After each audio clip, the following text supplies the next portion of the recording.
যুক্তরাষ্ট্রের new jersey অঙ্গরাজ্যের প্যাসাইক কাউন্টিতে Asian American, native Hawaiian এবং প্যাসিফিক আইল্যান্ডের হেরিটেজ মাস উদযাপন উপলক্ষে আয়োজিত এক অনুষ্ঠানে বাংলাদেশি আমেরিকান গোলাম রব্বানী চৌধুরী শাহীনকে বিশেষ সম্মাননা দেওয়া হয়েছে।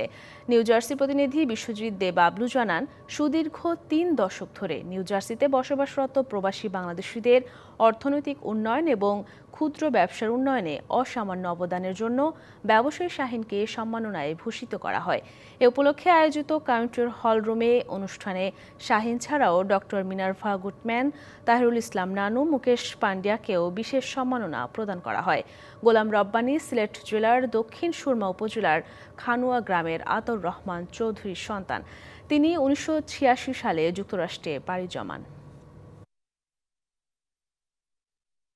নগদ পেমেন্টে ৫০০ টাকা পর্যন্ত ক্যাশব্যাক আর লেনদেনে প্রতিদিন ডিপ ফ্রিজ এবং ঘন্টায় ঘন্টায় এসি, টিভি সহ দারুণ সব গিফট।